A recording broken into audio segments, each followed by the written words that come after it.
Chapter 2. The Plantation. The Dilemma of Physical Bondage. Now Joseph and all his brothers and all that generation died. But the Israelites were fruitful, and multiplied greatly, and became exceedingly numerous, so that the land was filled with them. Exodus chapter 1, verses 6 and 7. Copthorne Commons, Sussex, England, December 10th, 1810, 2:40 p.m. Tom Molyneux cursed under his breath and shivered as he made his way toward the scales for a pre-fight weigh-in. Under normal conditions, Molyneux enjoyed these events. They gave free rein to his flair for drama. They allowed him to connect with the crowd and absorb the atmosphere of the moment. But these were hardly normal conditions. Strong, gusting winds, bitter cold, and slicing rain this December afternoon had washed away the moment. This was a day for neither beast nor man to wage a fight, especially not a fight of this magnitude. Molyneux, the impetuous black American challenger and former slave, versus Tom Cribb, the undisputed, unrivaled champion of England. Molyneux grumbled half-heartedly to Bill Richmond, his manager, sponsor, and tactical guru. Why not postpone the fight until a day when the weather isn't so harsh? But Richmond knew the mere hint of a postponement could trigger a riot. The British people were known throughout Europe for their rowdiness. 18th century Britain was a flurry of riots brought on by everything from bread prices to new machinery. Even now there was internal agitation in England caused by the rise of a radical working class. In an odd way, Molyneux, with his background in American slavery, had become the inspirational symbol of England's working class, which was largely sympathetic to the black resistance in America.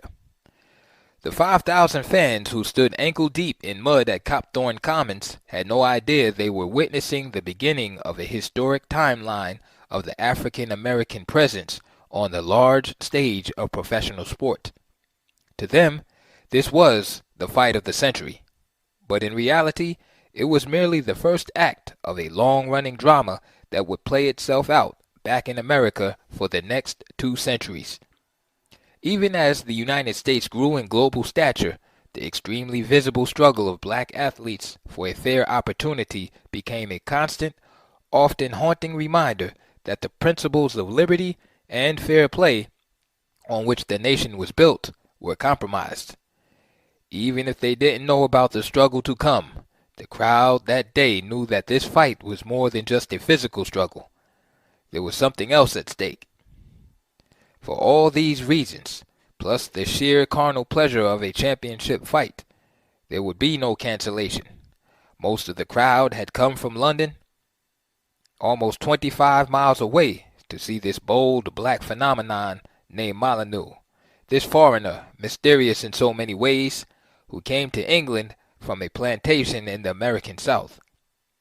While historians agree Molyneux existed and was an accomplished fighter, there is disagreement over Molyneux's account of his slave origins. Molyneux had barreled into London earlier in the year, loud and raucous, proclaiming himself the boxing champion of the United States. To the amazement, disgust, and fascination of Britons, this black Yankee boasted and bragged and told London journalists what he would do to English champion Tom Cribb if ever granted the opportunity. Cribb, for his part, had defeated all challengers in London. Unchallenged, he had retired and gone into the coal business. Then Molyneux came along. His looks, manner, and brash attitude stirred a fever that spread through London. The retired champion at first rebuffed Molyneux, at one point disparaging him as a mahogany impostor. But after he'd heard enough from Molyneux, Cribb sent word to the challenger that before he would consider a championship fight, Molyneux would first have to fight a pair of tune-up matches against opponents hand-picked by the champion. Then and only then, Cribb said, would he decide whether Molyneux was worthy to share the same ring with a national hero. Molyneux accepted the terms and promptly wiped out the first challenger, a fighter called the Bristol Unknown, in 30 minutes. Next came Tom Tough Blake, a hard-nosed veteran. Molyneux, in an extraordinary display of unpolished power, knocked Blake senseless in 8 brutal rounds. The victory over Blake was so stunning that there was now a hue and a cry throughout London for a Molyneux-Cribb match, and Cribb was forced to acknowledge that the black American was his chief contender. The stage was set. Under British boxing custom, Cribb would have to surrender his title if he refused to fight a legitimate challenger.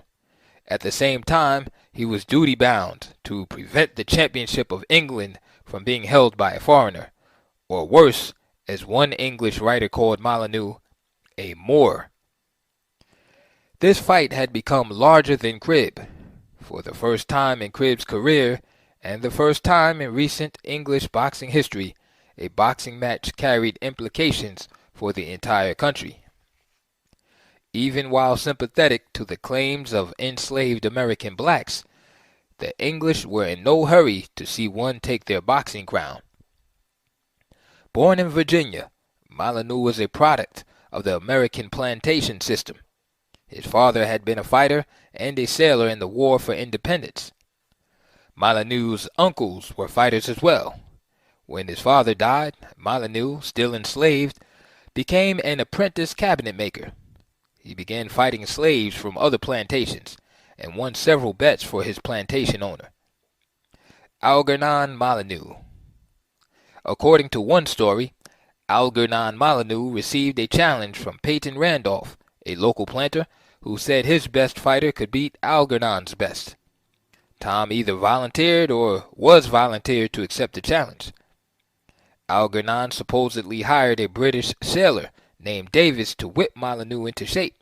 Literally. Algernon had Molyneux flogged when the sailor complained that Molyneux wasn't training hard enough. It was Davis who told Molyneux of the thriving professional boxing culture in England, of the money he could make with his fist in London. When the slave fight came, Molyneux handily defeated his opponent and won a substantial amount of money for his owner, who, as a reward, set Molyneux free and gave him $500. Molyneux worked his way north, first to Baltimore, then to Philadelphia, and finally to New York, where he lived for 5 years. According to one account of his life during this period, Molyneux fought several bouts, and in 1809, quote, "we find the black assuming the title of Champion of America, and he would appear to be the first man to call himself such," end quote. After a string of triumphs, Molyneux took work on a frigate bound for England. He landed in Bristol, walked to London, and was directed to Bill Richmond, a fellow African-American and a top boxing trainer. If Molyneux was the root of a black presence, Richmond was the very seed. Born in Staten Island, New York, in 1763, Richmond had come to London in 1777, more than 3 decades before his protege.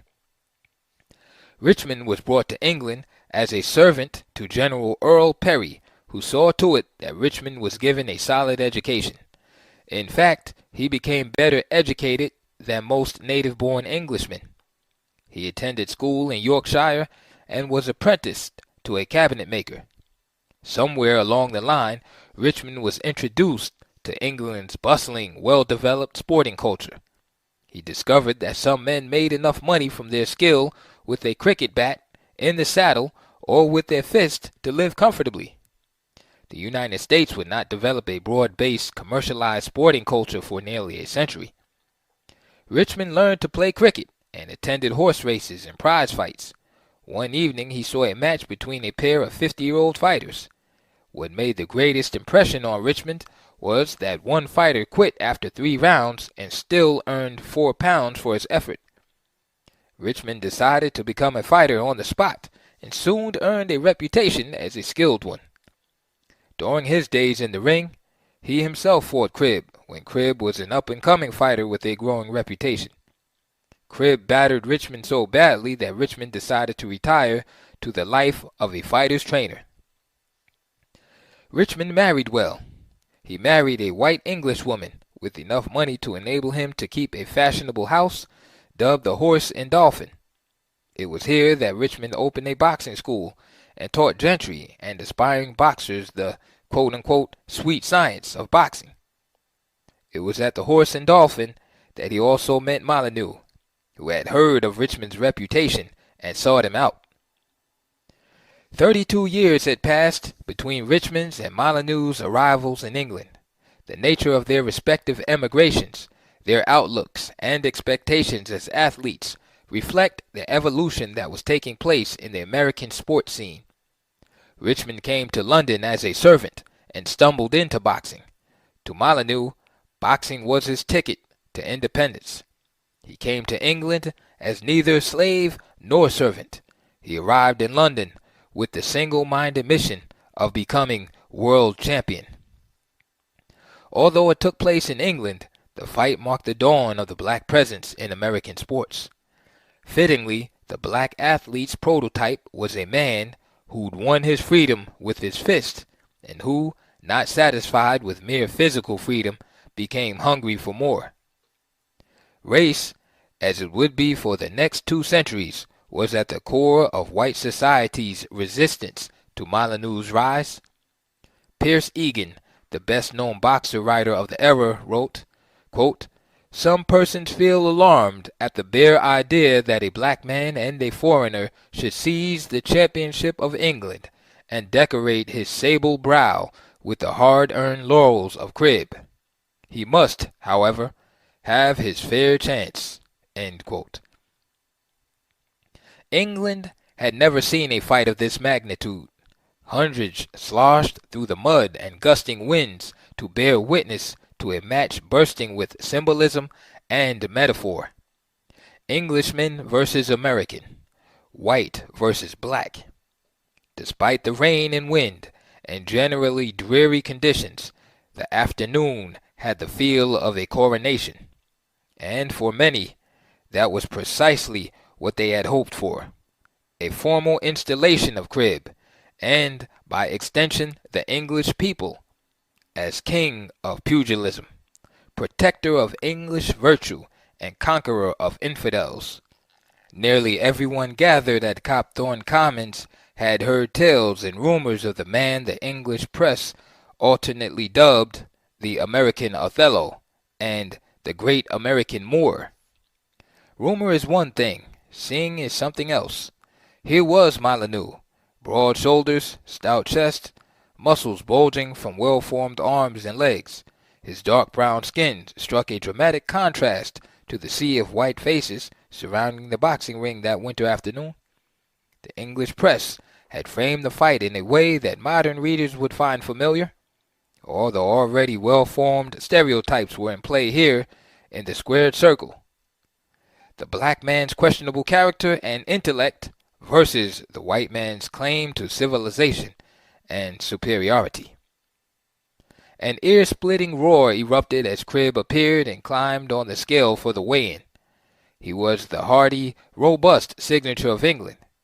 The band blasted Heart of Oak in honor of Cribb and Yankee Doodle Dandy in the American's honor. The anticipation for the fight was unprecedented, the pre-fight tension unbearable. Now the fighters stood shoulder to shoulder on the scales, Cribb's white skin touching Molyneux's black skin. Molyneux was not intimidated. In fact, one journalist wrote that, quote, "Molyneux was in the highest state of confidence. Indeed, his vaunting bordered upon insolent braggadocio." End quote. Egan, covering the fight, wrote, "The affair excited the most extraordinary sensation, not only in the pugilistic world, but also among classes that had hitherto considered boxing as beneath their notice, and who now, thinking the honor of their country was at stake, took a most lively interest in the affair. The betting was heavier than had been known in years. Odds were laid that Molyneux would be defeated in 15 minutes, and it was considered the excess of foolhardiness in anyone who betted that he would stand more than half an hour. Indeed, few had given Molyneux a chance against Cribb. He was supposed to have been the unsuspecting lamb being led to slaughter. The odds were 5-1 for Cribb, 10-1 that Molyneux would fall in 15 minutes, and 100-1 that he would not last the hour. 30 minutes into the fight, however, the gamblers and nationalists, and most of all Tom Cribb, realized that they had made a tremendous miscalculation. They had grossly underestimated Molyneux's skill, his heart, his toughness, and stamina. Mostly they had overlooked his resolve. Working deftly, with a combination of quickness and power, Molyneux handed Cribb the most savage beating of his career. The left side of Cribb's face was grotesquely swollen, his nose and mouth a bloody, indistinguishable mass of flesh. In the 19th round, as Molyneux held Cribb in a headlock, riotous fans stormed the ring and pummeled the black fighter. Molyneux sustained a broken finger as rioters attempted to break his grip. By the 27th round, the fight crowd realized that unless something was done, and quickly, the honor of England and hundreds of pounds would be lost. Bad enough that the national hero would lose, but lose to a Yankee? To a black man? What stunned these fans most was not Molyneux's power, but his finesse and strategic command of the ring. According to ancient stereotype, blacks supposedly lacked the intellectual capacity to be strategists, as well as the fortitude to be warriors. These deep-seated stereotypes, along with Cribb's national standing, made Molyneux's performance all the more stunning. Molyneux proved himself as courageous a man as ever an adversary contended with, Egan wrote. Molyneux astonished everyone that afternoon, not only with his extraordinary power and strength, but also by his acquaintance with their science, which was far greater than anyone had given him credit for. In the 28th round, Molyneux inflicted so much punishment that Cribb, quote, could not come to in time, end quote. The champion could not get off his second knee to meet Molyneux in the center of the ring. The umpire, Sir Thomas Aprice, had allowed the half-minute between rounds to elapse, then summoned each man 3 times. Cribb did not rise. Molyneux was ecstatic as he awaited his award of victory in the center of the ring. Sensing he had won, he leaped in the air in celebration. In that instance, the 26-year-old fighter embodied one of the most compelling themes in sports, one that the black athlete would revisit in various problematic iterations over time. The use of athletics as a way out, sports as a dramatic means of improving one's station in life, of gaining economic advantage and prestige that would have been impossible to achieve without sports. 2 years earlier, Molyneux had been a slave on a Virginia plantation. Now he was on the verge of pulling off perhaps the greatest upset in boxing history. Egan described what Molyneux was still up against. The black had to contend against a prejudicial multitude. The pugilistic honor of the country was at stake, and the attempts of Molyneux were viewed with jealousy, envy, and disgust. The national laurels to be borne away by a foreigner, the mere idea to an English breast was afflicting, and the reality could not be endured. It should seem the spectators were ready to exclaim, "Forbid it, heaven! Forbid it, man!" In the midst of the excited confusion, and in clear violation of the rules, Cribb's handler, Joe Ward, rushed across the ring to Molyneux's trainer, Bill Richmond, and yelled, "Foul!" He accused Richmond of having placed 2 bullets in his fighter's hand. This charge, according to Paul Henning, covering the fight for the London Times, was indignantly denied, and Molyneux was requested to open his hands, proving that nothing was there. The ruse, however, succeeded, and gave Cribb the opportunity to come around. All this drama swirled as the timekeeper repeatedly yelled, "Time! Time!" signaling that the bout was over. Ultimately, the timekeeper, who was under considerable duress from a crowd that had already stormed the ring once, waived the rules. Cribb was allowed an additional 2 minutes to recover and resume the fight. The fight continued, but a dejected Molyneux began to fade. 12 rounds later, Molyneux found his skull crashing against a ring post, his dream crumbling into ashes. In this, the 40th round, the black American fighter finally conceded defeat. Despite his loss to Cribb, Molyneux became the toast of London. Aside from being a novelty, he earned respect of the English for his audacity, gall, and pluck. After the historic fight with Cribb, Molyneux watched his fame, popularity, and notoriety grow to a level he could have barely imagined 2 years earlier as a slave on the plantation. Though he was raw and often crude, Molyneux found in England a kindred spirit. Each had battle scars. England had endured a succession of invasions: the Romans, the Danes, the Vikings, the Normans. At the time of the Molyneux-Cribb fight, England was fighting France. There was the eternal war with Ireland, and friction with the United States would again lead to war in 1812. Molyneux had his scars as well, long ones across his back that were the signature of his previous life. In London he enjoyed life and lived the life. Molyneux sat for a number of famous artists, including Douglas Guest, a frequent exhibitor at the Royal Academy, who included his portrait of Molyneux in his gallery. He also sat for the artists Molteno, Dighton, and Sharples. He was drawn in action during his fight with Cribb by Rowlandson and by the French painter Theodore Géricault. Everybody in England knew of Molyneux, Egan wrote. Through advertisement and published accounts, the name of this American-born Negro was a household word. The English press loved Molyneux because he made good copy. He had a fascinating story, after all, and was not bashful about telling it. 3 days after his first fight with Cribb, Molyneux published his challenge for a rematch in an open letter to Cribb in the London newspapers. Pugilistic challenge to Mr. Tom Cribb.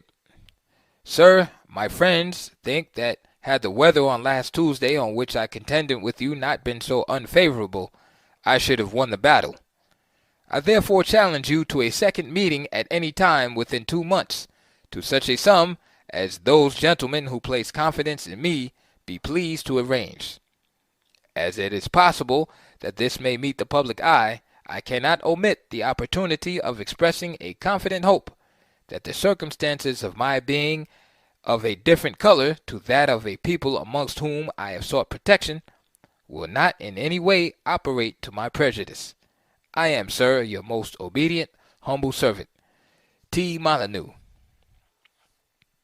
The second Cribb-Molyneux fight took place on September 28, 1811, in Thistleton Gap, England, and created even more frenzy than the first. There was an almost hysterical air of fear and expectation at Thistleton Gap. Again, the national honor was at stake. Cribb trained hard for the rematch.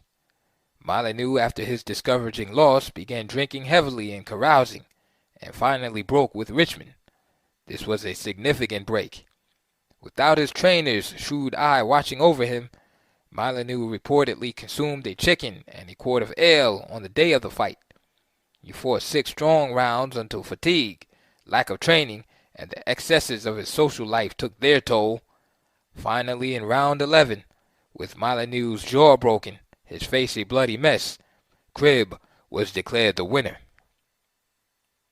Except for bits and pieces taken from the English papers, barely a word was written in the United States about Molyneux's exploits in London. The first history of prize fighting, published in the United States in 1849, failed even to mention Molyneux's name. A single story about his fight with Tom Tough Blake leading up to the first Cribb fight appeared in the October 25, 1810 edition of the Raleigh, North Carolina, Minerva. The fact that Molyneux's feats in England were ignored reflects on one level the obscurity of boxing in the United States. More than that, however, the lack of acknowledgment reflects the suffocating impact of American slavery, an institution that refused to allow slaves, and often their masters, any news of the word that would suggest that black people had an alternative to bondage. They were certainly not going to be allowed to hear of a story that suggested that blacks could compete with whites on equal footing. American slavery was founded on the principle of benevolent authority, the notion that the white man knows what's best for the black man. The primary aim of slaveholders was to indoctrinate slaves with a deep sense of fear and inferiority, to make them accept the notion of white supremacy in all things. Heralding Molyneux's exploits in England might encourage black independence at a time when the grip of slavery and persecution had intensified. By the time Molyneux arrived in England, the distinction in the United States between free blacks and slaves was being erased by whites, alarmed by the rising number of free blacks in the United States. By 1810, free blacks in the United States were finding it increasingly difficult to stay free. A white person could simply claim that a Negro was a slave and throw him back into bondage. There were numerous instances of kidnappings, and those cases that actually reached the law, the courts often reduced free Negroes to slavery or servitude. Making a living was also becoming more difficult. In Maryland, for example, free Negroes could not sell corn, wheat, or tobacco without a license. Several states required free Negroes to have a white guardian, and all southern states required them to have passes. There were restrictions on travel. Molyneux's home state, Virginia, barred free Negroes from entering its borders. There were also laws against free Negroes leaving the state for any length of time. Molyneux came of age near the end of an era in African American evolution that historian John Hope Franklin has called, quote, the search for independence. It was a time of firsts. Phyllis Wheatley, who like Molyneux was enslaved, published the first book of poems by a black woman in 1773. Benjamin Banneker published the first science book written by an African American in 1791. By the mid-1790s, Molyneux's future benefactor, Bill Richmond, had become the first black athlete to receive international acclaim. But now began a time when race relations and the perception of the African American permanently began to deteriorate in the United States. The Enlightenment idealism of the American Revolution, which led to widespread condemnation of the institution of slavery, was giving way to the calcification of racial categories. These categories helped define who belonged and who did not. The Naturalization Act of 1790 was designed to consolidate an American national identity as European immigrants were transformed through national legislation into free white persons. We also began to see the effort to define the African American slave as a, quote, living tool, property with a soul, end quote. Richmond stumbled into professional sports. Molyneux's distinction is that he actually set out to be a professional athlete and achieved prominence in the field. Molyneux was a pioneer in many ways, not least of which was in showing how the tools of enslavement could become the tools of liberation. The black experience in athletics is a prime example of this motif in African American life. But the irony is that sports, which would become the tool of liberation for Molyneux and so many others, as well as a tool of psychological liberation for generations of black fans, were not introduced to empower enslaved blacks in antebellum America. Sports on the plantation were used as diversions to dull the revolutionary instinct. Many slaveholders felt that contests, such as the harvest festivals, an early American form of athletic games, were an ideal way for slaves to safely take out suppressed anger, aggression, and hostility. They felt that the competition dulled the revolutionary inclination. Frederick Douglass agreed. Douglass did not like fetes and festivals, and was generally suspicious of sports. He saw holidays as frauds, created not for the joy of laborers, but for the owners of that labor. Douglas felt that such festivals were only safety valves and conductors, quote, to carry off the explosive elements inseparable from the human mind when reduced to the condition of slavery. But for these, the rigors of bondage would have become too severe for endurance, and the slave would have been forced to dangerous desperation. Douglas added, "To make a contented slave, you must make a thoughtless one. It is necessary to darken his moral and mental vision, and, as far as possible, to annihilate his power of reason. He must be able to detect no inconsistencies in slavery. The man who takes his earnings must be able to convince him that he has a perfect right to do so. It must depend upon mere force. The slave must know no higher law than his master's will. The whole relationship must not only demonstrate to his mind its necessity, but its absolute rightfulness." In his autobiography, Douglas mentions the holidays at Christmas as a time when, quote, the sober-thinking, industrious ones would employ themselves in manufacturing. Douglas believed that Southern plantation owners used those, quote, wild and low sports to keep blacks, quote, semi-civilized. Because Douglas wasn't an athlete, you could assume that he didn't particularly care for athletics. This is not entirely true. Douglas recognized the power of athletics to either pacify or inspire, and Douglas did enjoy competition. Shortly after the Civil War, he watched his youngest son, Charles, play baseball for the Washington Alerts. What Douglas despised was not sport, but rather white control of sports in which blacks were involved. He opposed the manipulation of black participation in sports to enhance a system that enslaved them. Douglas achieved his own liberation when, after months of torment, he confronted his overseer and fought him in a famously documented 2-hour confrontation. Douglas called this fight the turning point in his career as a slave. Quote, "It rekindled in my breast the smoldered embers of freedom, and revived within me a sense of my own manhood." End quote. What Douglas didn't see about sports was that they often allow slaves to grasp the same sense of their own humanity and selfhood. Sports, for many of the enslaved men in particular, became a ritual of reclaiming one's manhood. For Douglas, the act of fighting, not the winning, was liberating. His liberation lay in having the courage to fight his oppressor. He translated the symbolism of confrontation in real terms. He fought a system of slavery, challenging it in a fundamental way by engaging his overseer in a life-or-death struggle. For many blacks, sports were similarly symbolic ways of physically transcending the system of bondage, a space for freedom. This legacy of using sports to take a symbolic claim to humanity has endured.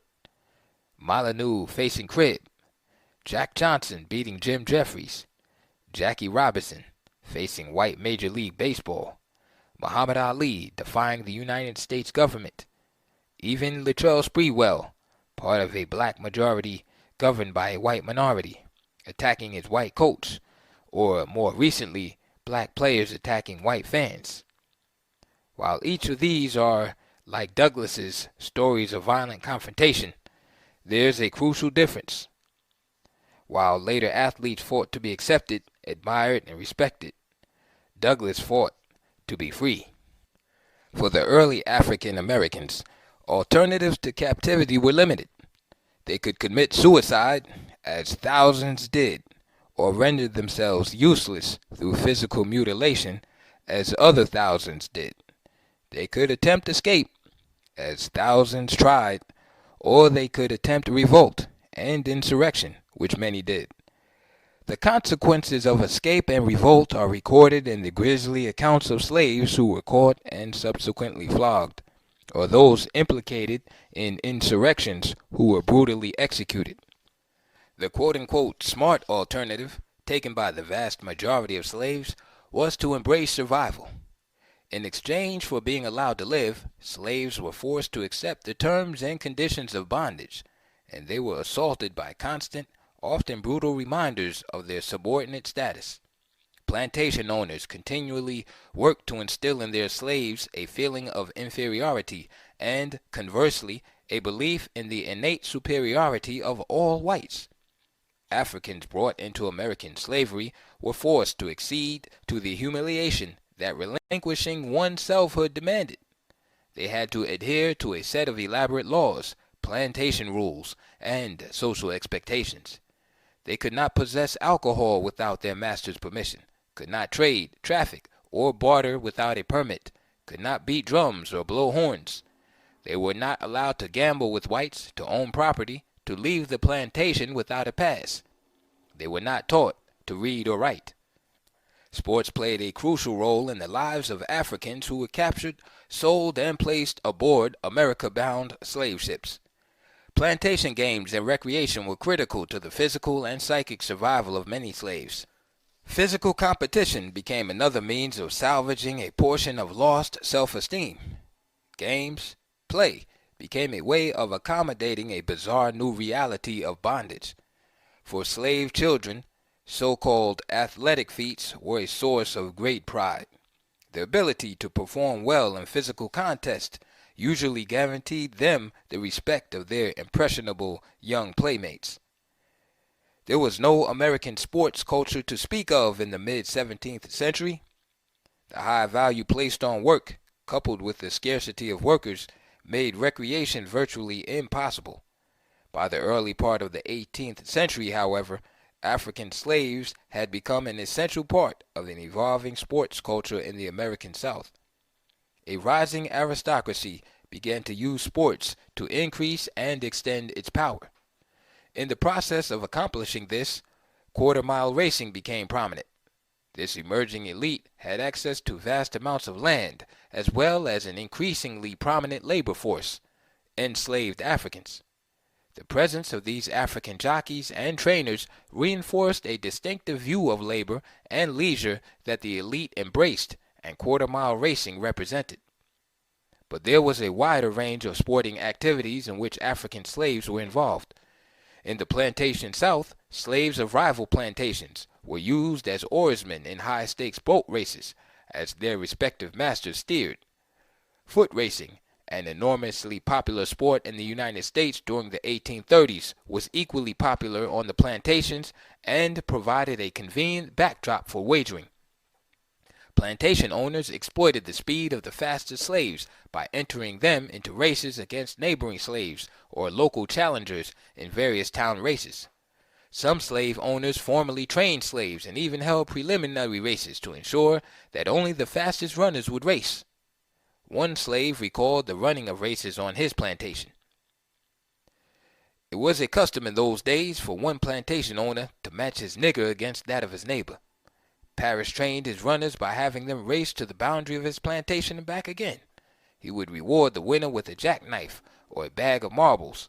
Just to be first was an honor in itself, for the fastest runners from all over the country competed for top honors, and the winner represented his master in the 4th of July races.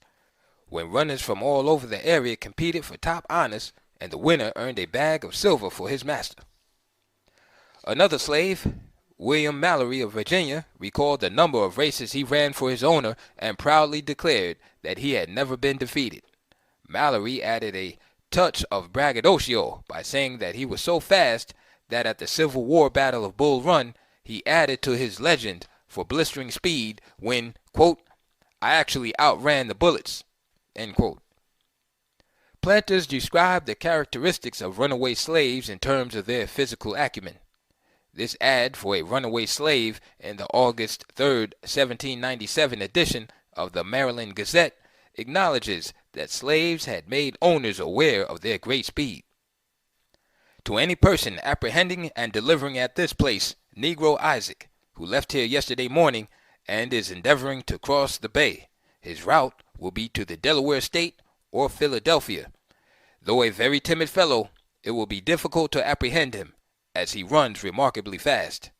He is a noted rogue, runaway, and horse rider. Slave narratives make frequent reference to adult slaves wrestling and fighting each other. Slaves preferred to compete among themselves and settle scores in private. The idea of competing for the entertainment of owners was the owner's idea. In his dissertation on plantation games, David Wiggins writes, "It was common for planters to pit individual slaves against each other in wrestling and boxing matches. They frequently took place after corn shuckings, log rollings, or other communal gatherings when slaves from all over were gathered at one particular plantation. Slaveholders liked nothing better than placing a wager or two on their favorite combatant." John Finley, a former slave from Alabama, reinforced the idea that these black-on-black fights were the white planters' idea. Quote, "The nigger fights are more for the white folks' enjoyment, but the slaves am allowed to see it. The masters of plantation match their niggers according to size and bet on them." End quote. Sports, like dance and musical forms, become tools of survival. But even as the power behind competitions was white, the slaves seized their own meaning from them. Athletic competition became a mode of expression and transformation. Quote, "The slaves' uncommon manner of performing many of their sports and popular pastimes was in a sense a form of communication," Wiggins notes.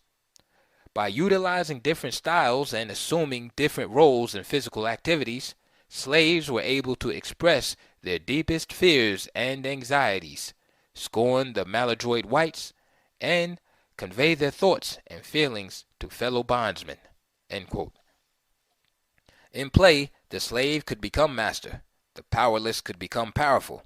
Athletic competition, or a mere athletic feat, lifting hogsheads, picking cotton, cutting cane, was a free space where bodies bound and scarred by chains could soar. Sporting events sometimes provided slave children with an opportunity to compete against the children of plantation owners or overseers. These innocent-appearing competitions were often more significant to Africans because the white man's games were an extension of the white man. A victory wasn't simply a victory, but often a moral triumph over Pharaoh, a step toward the promised land. In one narrative, Felix Haywood of Texas told an interviewer, quote, "We were stronger and knowed how to play, and the white children didn't." End quote. Another young slave who lived on a plantation in West Virginia regarded the son of the plantation master as his friend, but didn't allow him to win at any of their games. This particular young slave believed that he had an unusual strength and spirit and claimed that he was, quote, "the best of the young boys on the plantation." End quote. Even Frederick Douglass, who frequently criticized the role of sports played in dulling the angry edge of slaves, remarked with pride that black boys, quote, "could run as fast, jump as far, throw the ball as direct and true, and catch it with as much dexterity and skill as the white boys." End quote. What slaves could not do was give a defining voice to who they were. Slavery dramatically repressed the ability of slaves to express themselves. Even to attempt such a thing would be to risk being called impudent, which could lead to severe punishment. Impudence could lead to death. The range of self-expression was curtailed to an extent that is difficult to imagine. Slaves were whipped for sullen disposition, or dogged countenance. A slave must not manifest feelings of resentment. For slaves, then sport and play, music, dance, gestures, and other forms of nonverbal communication became crucial outlets for expression and communication. Sports were transformational. Play gave slaves a measure of autonomy, which in turn provided a forum for actions and expression that, in other contexts, might be seen by authority figures as arrogance or impudence. In addition to sports, there were a number of ways that slaves with unique skills could be elevated beyond the drudgery of back-breaking field work. Slaves who practiced medicine were highly valued for their ability to cure illness. Slaves with a facility for numbers were also valued. and wealthier plantation owners used slaves as blacksmiths, carpenters, stonemasons, millers, and shoemakers. But for many plantation owners, whose estates were often physically isolated and at great distances from each other, the slaves' greatest value was their capacity to provide entertainment. The plantation owners relied on slaves singing and dancing for their entertainment and the entertainment of their guests. A slave who was an accomplished fiddler was in great demand at social gatherings, as were quote-unquote callers, who used clever rhymes to provide stepping instructions for country dances. Playing at social gatherings and later engaging in athletic feats and contests earned privileges slaves would not have otherwise had. Tom Molyneux's significance is that he identified the possibility of sports as another way of achieving liberty. He presaged what would become a dominant avenue after slavery. By the middle of the 19th century, sports generally became a way to help young men, black and white, but disproportionately black, escape from poverty. The plantation athlete assumed a prestigious, though ambiguous status within the plantation hierarchy. There were two status systems at work on the plantation, one defined by owners and staff, and one by the slave community. Blacks who were carriage drivers, cooks, maids, and slave drivers had high status among the white community, but very low status within the slave community. They were distrusted. Nat Turner specifically told fellow rebels not to tell house servants about an impending revolt, with good reason. When someone informed the servants, the plan was foiled. Within the slave community, people like the granny woman who cared for the community of slave children or the conjure man had high status. Quote, the person who couldn't be broken, the rebel, the one they'd whip and he'd still come up fighting. That person had high status in the slave community and none at all in the white planter family. End quote. Ann Patton Malone, a professor of history at Louisiana Tech University and the author of Slave Family and Household Structure in 19th Century Louisiana. There were figures who earned special status from both the plantation owners and the slave community. An accomplished athlete was one such person. According to Malone, the slave athlete, the fighter, the jockey, the horse trainer, often enjoyed exalted status among fellow slaves and was regarded as a role model for slave children, to whom he passed along his various skills. The most talented enslaved athletes not only earned respect among fellow slaves, but also garnered favor among owners, who saw their prowess as an outward extension of the owner's own strength. For those in bondage, the image of the strong black body engaged in competition was a positive one, and a powerful symbol. The black athlete's strength and grace presented a powerful counter-image to the prevailing stereotypes of blacks as slump-shouldered, shuffling bondsmen with heads bowed and knees bent. Athletic contests and the social gatherings surrounding them helped slaves maintain their identity as individuals and secure their cohesion, as much as possible, as a community. This was critical for slaves brought to North America, where extreme measures were taken to split tribal groups, clans, and families, so that little community of belief or practice remained. Festivals and races helped keep this community intact, however, fostering group solidarity and community spirit. Play taught crucial survival skills. The games of children in bondage often reflected an astute awareness that they lived a fragile existence under circumstances that required a certain level of cooperation, cohesion, and compassion. While some references to boxing and wrestling appear in slave narratives, the children generally preferred to engage in, quote, more gentle pursuits.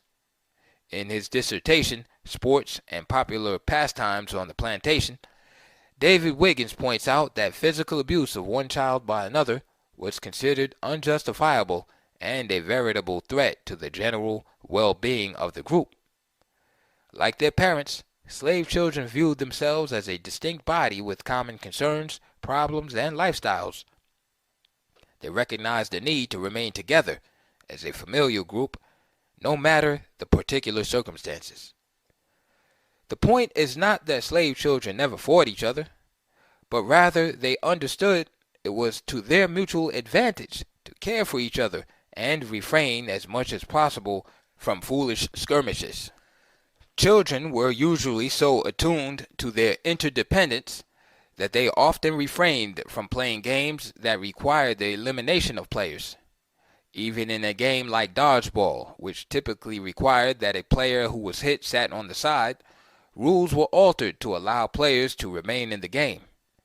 The reluctance to eliminate reflected an underlying fear of having a father, mother, sister, or brother sold or hired out at any time. Play was an area that slave children could regulate, where they could ensure that their playmates would not suddenly be removed from their midst. Child and adult slaves alike learned that survival required teamwork. Yet, by the beginning of the 21st century, white sports journalism had created and fostered and perpetuated the stereotype of black athletes as selfish individual players with an incessant one-on-one mentality. In fact, the history of African American survival in the United States is the history of teamwork and a history of individual expression within the context of the larger group. Teamwork and community represented an essential component of African American survival. This was reflected in their games and social gatherings. The most poignant example of how African Americans in bondage used events as a means of maintaining continuity were the harvest festivals that celebrated the earth's abundance and the techniques of producing food. These included cotton picking, hog killing, and log rolling.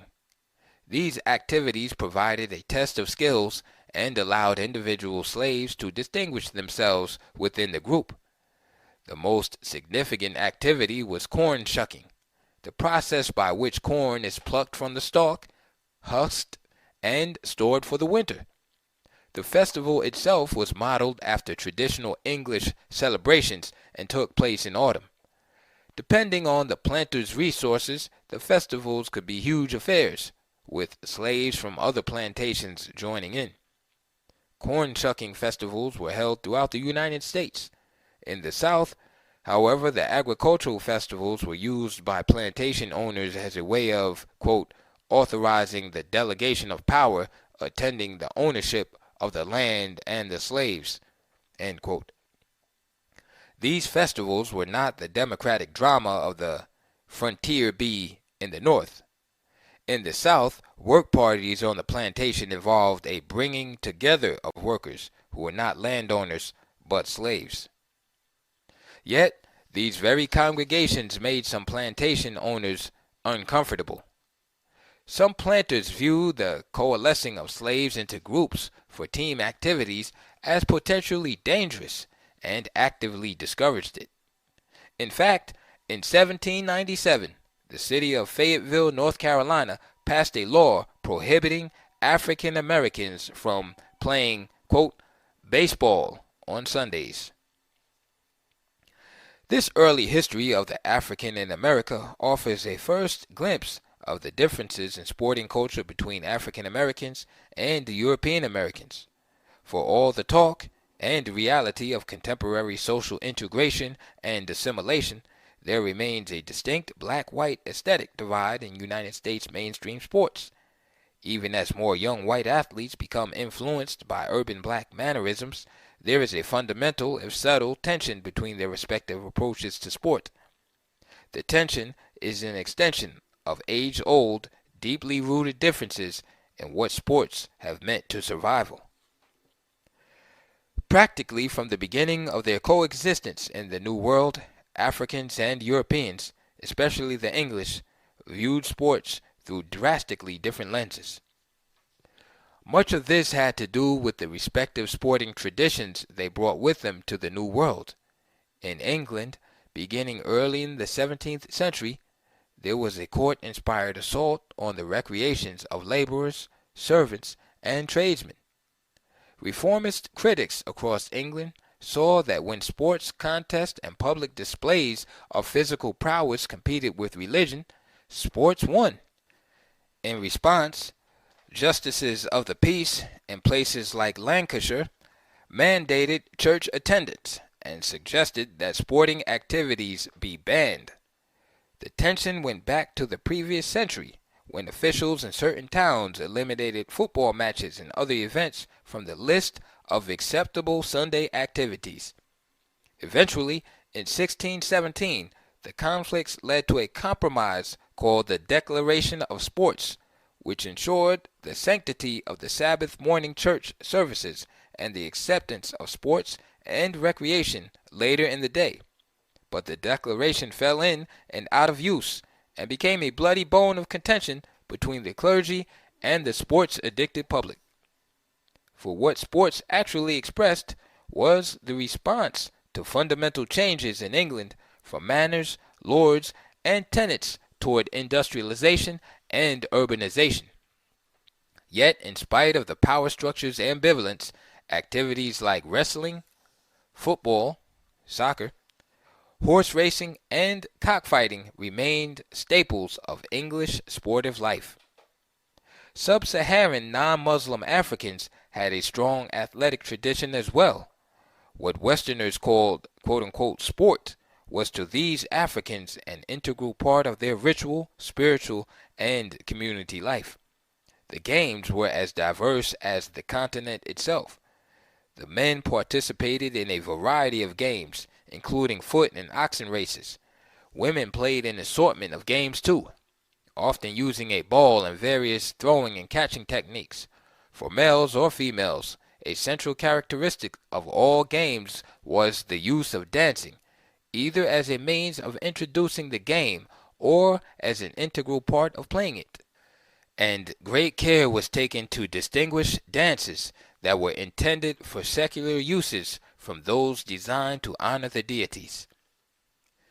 The differences between the European, English, and African view of sport carried over to the New World and widened with the advent of slavery, which created an artificial distinction in which Europeans assumed a superior position, while Africans and their progeny assumed a subordinate position based purely on race.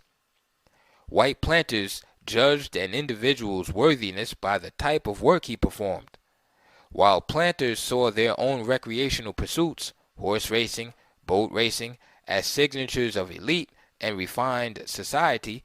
They considered play as trifling, frivolous, and inconsequential to survival.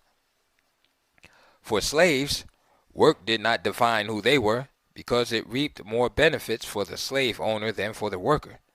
The realm of play, which might include work, or the way one went about work, was a free space where the slave could salvage dignity, affirm selfhood, and express flair and individuality. Sports, as well as dance and music, were vehicles through which transcendence and transformation could be achieved, in which the slave could be master. The powerless could become powerful. Indeed, in the late 19th century, black boxers, black baseball players, and even a smattering of black football players were flourishing. Black jockeys were legends, money earners, in the emerging business of horse racing. This physical presence in sport was a testimony in some minds to African Americans' ability to survive and flourish. Their hardy physical presence prompted Theodore Roosevelt to remark, quote, "The Negro, unlike so many of the inferior races, does not dwindle in the presence of the white man. He holds his own. Indeed, under the condition of American slavery, he increased faster than the whites, threatening to supplant him." End quote. 3 years later, in the midst of withering brutality directed at African Americans, Jack Johnson became the first black man to win what was regarded as the American white man's prize of prizes. Johnson won the heavyweight championship of boxing. This was the dawn of the American century and of an emerging black presence in sports.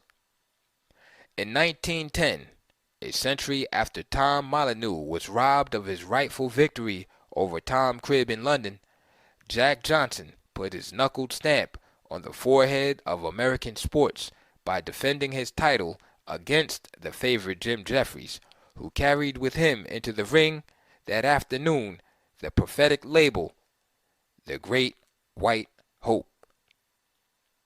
The hysteria over this black rise in sports betrayed a deep-seated fear among whites of being overtaken by African Americans. This fear triggered a mostly unconscious knee-jerk reaction to black success by mainstream white society, changing rules and changing relationships to either eliminate or mute the black presence, whether by gentlemen's agreement, racial quotas, or globalization. As scholar and sports historian Gerald Early observed in an interview with me for the 1996 HBO documentary Journey of the African American Athlete, quote, "At this point, white society had decided it was going to use any method it could to bring him down. He was just completely a political figure at this point, and it was decided that they were going to bring him down." End quote. Just as Molyneux was robbed in the ring, so black athletes across the board have been faced with ever-changing rules designed to maintain white dominance. Mostly, this has meant using power to change the rules of engagement. This is the quote-unquote jockey syndrome.